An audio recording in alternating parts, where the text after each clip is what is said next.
Hi everybody, I just had to make this video to share my enthusiasm, my excitement, my emotional ecstasy over watching this program, The Late Late Show with James Corden as host, and in particular his segment with Paul McCartney, what they call Carpool Karaoke.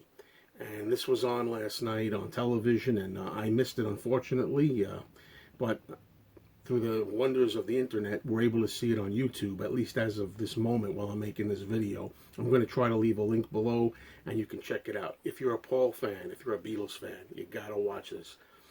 I have a lot of Beatles videos back there, and solo Beatles videos. I have just about everything they ever did, from the earliest footage of them in the very early 60s before they were famous, all the way up until 2018. And this is 23 plus minutes or so of the most touching, entertaining, and fulfilling footage of all of that footage. It has to be seen. And it's so emotional, I can't even begin to tell you. Now, I'm going to be praising this, I'll tell you right from the beginning. But near the end, there's just something I wanted to bring up and see what people think of it. But for the moment, let's start with all the praise for the most part, of which it's really very little bad to be said about this. Nothing really, practically. But to begin with, we have James, the host, who's obviously a big Beatles fan, a big Paul fan, picking up Paul in the car. And the two of them get together and they drive around Liverpool. A lot of Paul's old digs where he grew up as a boy. They're driving around Penny Lane, for example. They get out and meet people. And they visit the barber shop where Paul sang about in Penny Lane. They go to the roundabout. Paul autographs the sign that says Penny Lane. He puts his signature on it. All the while singing songs like Drive My Car, Penny Lane, Let It Be. And so many big tunes in the car together. And you can obviously tell that James, the host, is really tickled to death to be doing this. They're having such fun. The emotions run so high. It's just a good time with two pals, if you will. And you really feel like you're part of the action, and you can feel his excitement. I mean, how much do we wish that we were James, huh? How much do we wish that we were able to do that with Paul? So it's a fantastic trip back, and for Paul too, because he also stops off at his home on Forthland Road, where when he was a boy, and where he would actually meet with John Lennon. And they show you the actual room that they would get into and write songs like "She Loves You" together, and it's just so thrilling to see these. And Paul gets a little emotional too about it. And Paul hasn't been setting foot inside his boyhood home for God knows how many decades. He hasn't been there, and it's so incredible. And what I like is they're only there for 4 or 5 minutes, and already a big crowd finds out about it and gathers outside. Throughout this entire journey, it's so good-natured, so nostalgic, so warm, and there's people that keep on finding out about it throughout, and they get together, they show up here, show up there, and they're thrilled to be seeing Paul. There's a moment in this wonderful presentation, really touching, where Paul and James are in the car, and they sing the song "Let It Be" together, and while they're singing "Let It Be," James gets very emotional, and he didn't expect this. He starts choking up, and at that particular point, he talks about, I believe, his grandfather, and says how he wishes his grandfather could see this, be here now.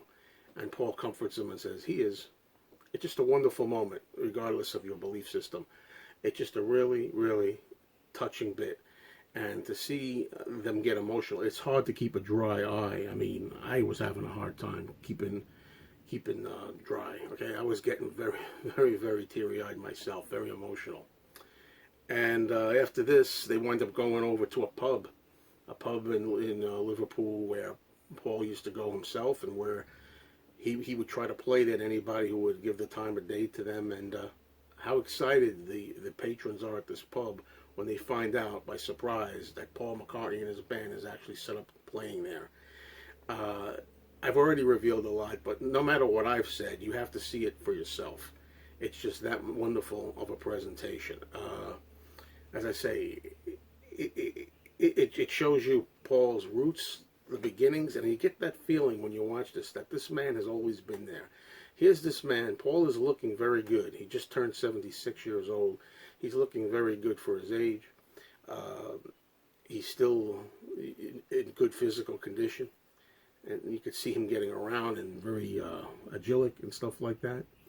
And from the beginnings of Liverpool, the modest beginnings, to the home where he used to be as a boy, to Penny Lane, all the things he sang about, full circle now, seeing him as an older man, the elder statesman, you might say, as I believe Astros Jer, one of my viewers, put it.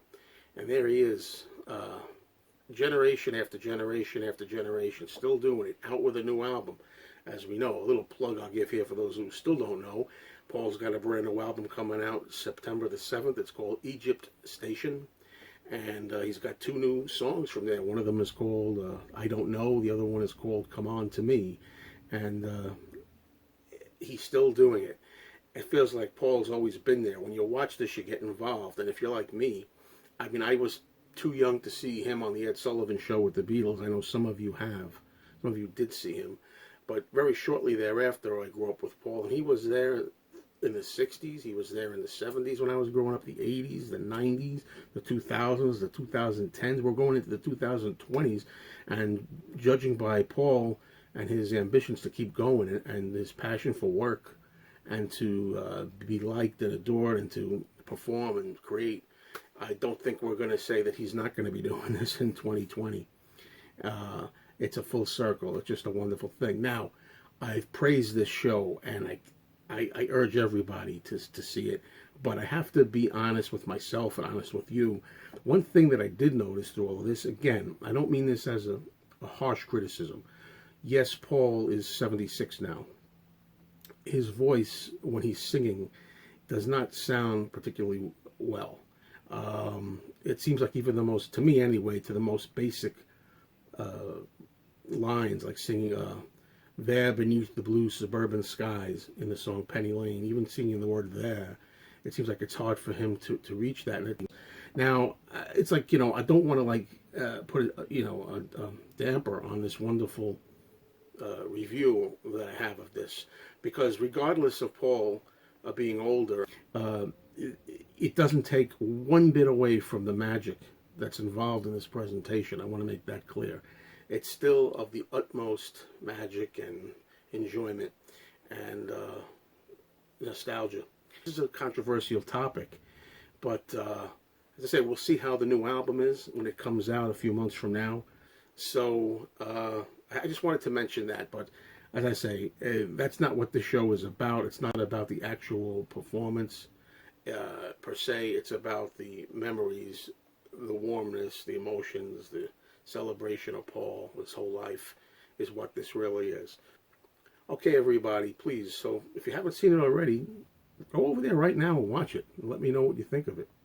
Take care, everyone.